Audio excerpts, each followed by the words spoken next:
I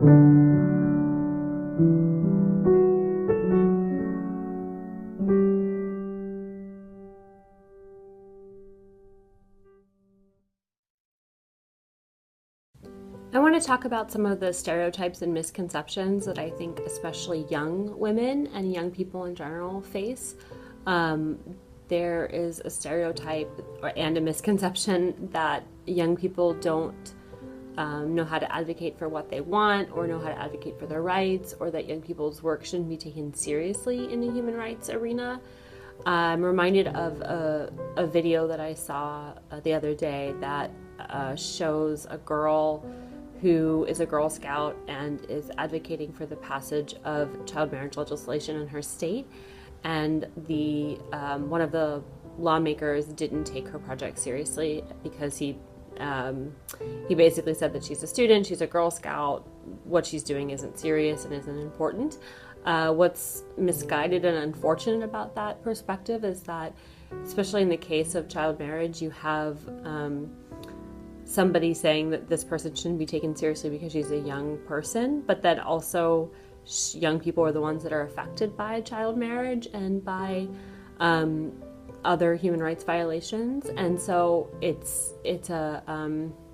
the logic doesn't make sense in that way, right? There you have someone being affected by an issue but is not seen as mature enough to be able to act on the issue. How can she possibly be able to consent to marriage? So that's something that I think is misguided and a misconception about young people, is that they don't know what they're talking about, or that they shouldn't have a say on how the legal system applies to their own lives, when of course they should, because it affects their lives. So unfortunately, there really are a lot of stereotypes that keep all of us down. When you consider the images that we often see of feminists, it's not one that most people would want. It's very typical to hear of a white, straight, cis, able-bodied, angry, man-hating woman. And that really isn't who a feminist is. It's been very unfair to define feminists like that.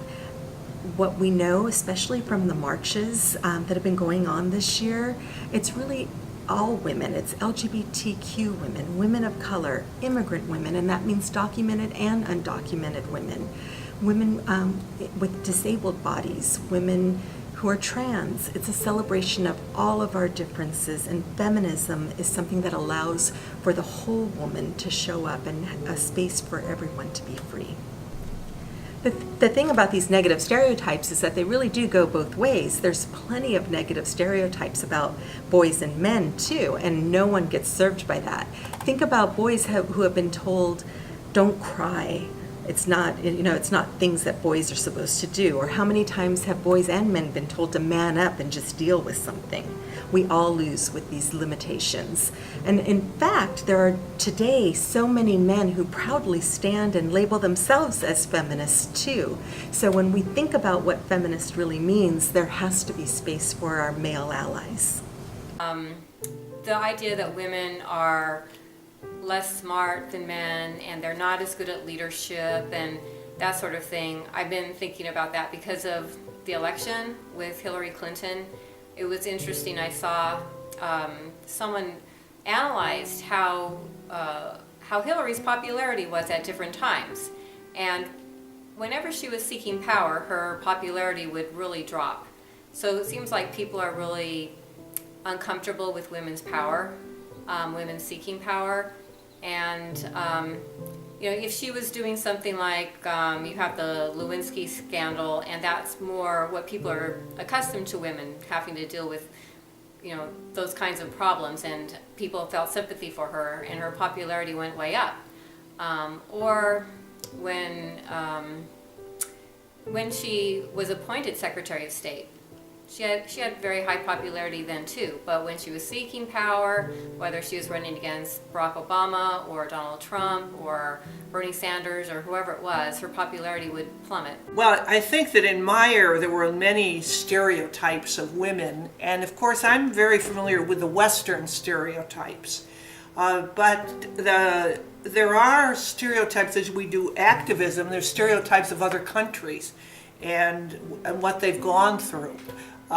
We have, for example, in the book Americana, Adichie talks about the fact that what your hair is like if you're African American, and it has to be this way, and you have to steam it, and she, as a Nigerian American, didn't have all these problems, and she talks about the more opportunities that she felt that she had in Nigeria versus in urban areas versus in America. I think that in the stereotypes that I know were more women being objectified. And in my era, I grew up in virgin era. So virgin era was birth control of the time didn't work. My mother would say, with 4 children, I loved you all, but you were all mistakes. So be very careful. And there were good women and bad women. And that changed, but that was a stereotype.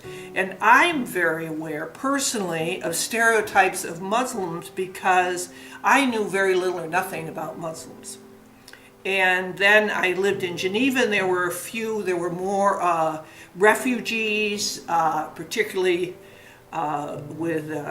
who wore hijabs, and I didn't know so much about this. The Geneva schools wouldn't allow them, and this was kind of awful. It was awful for the people, but their philosophy was that we all blend in. We do this, and then we don't have bullying. So that was a stereotype. And another personal experience that I had was with women. I was in Mexico when birth control. It wasn't that it was allowed, but the Catholic Church was very much against birth control. And I lived with a family where the mother had 8 children. She didn't want any more.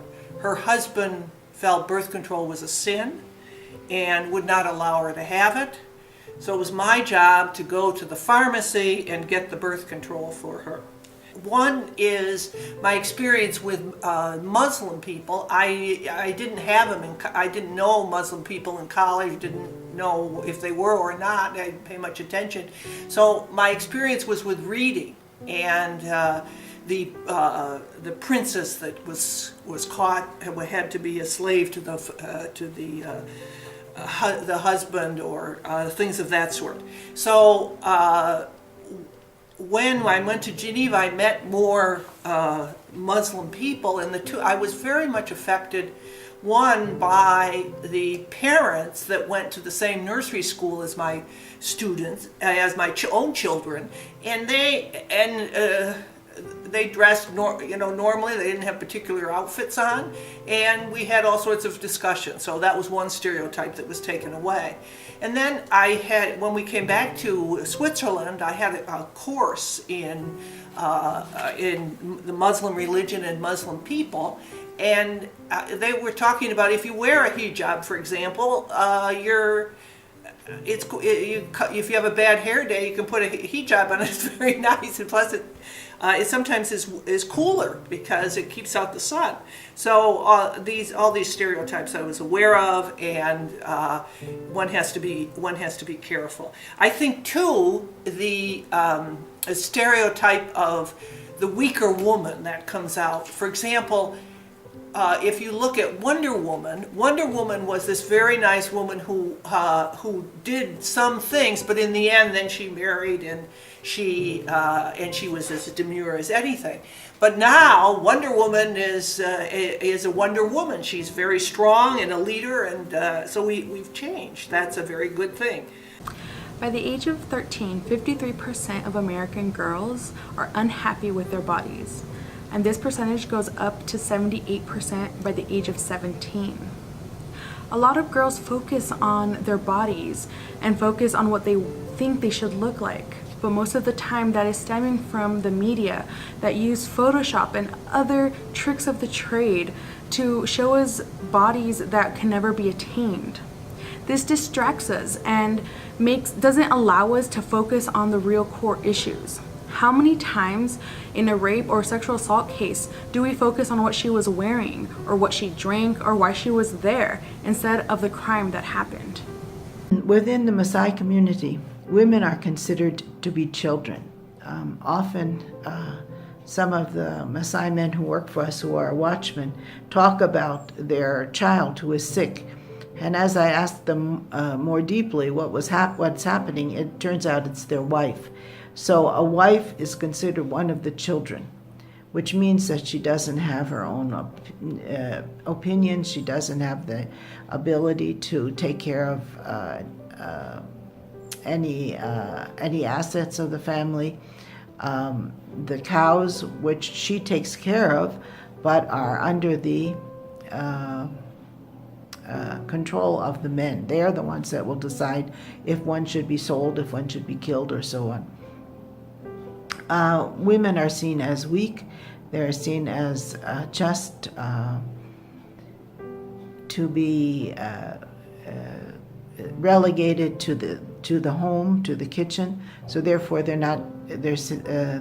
We hear people asking, why are women educated? Because they don't have anything to do but just be concerned with the house. So it's very difficult for a person to exert her own rights. Here at Emusoi, one of the things we try to emphasize with girls is that you have rights. You have the right to speak out and to say what you want, what you desire. Often the girls, when they're asked what their options are or they're given options, they don't know how to handle this because they haven't been given these options in their life. They've been just told what to do. So that part of our work here is to build a sense of self-confidence and a sense that they can speak out and they can ask questions, and that this is part of their rights as a person. The stereotypes basically function to idealize and preserve certain roles for women. And patriarchal societies, by nature, they create these stereotypes to reinforce itself. So basically, a stereotype is a means in which the patriarchal values or societies reinforce itself. It feeds itself. I believe that the overarching stereotype about women is the stereotype of women that are being portrayed as either angels or villains, or saints or demons, or mothers or prostitutes. And if you look at all this, social media and film industry and magazines, you keep seeing the same thing over and over again. You see all these the stereotypes or these images of women are being portrayed. But more than anything else, I think women's role is being idealized as being a wife and a mother. And I think that's the biggest scandal of our time, because there are many women who don't identify with being a mother or a wife.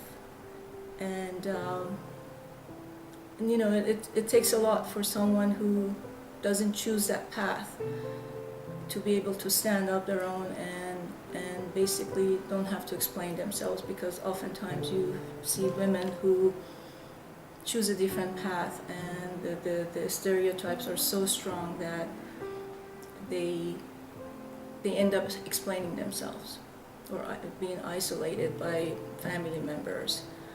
So women being looked at wives and mothers.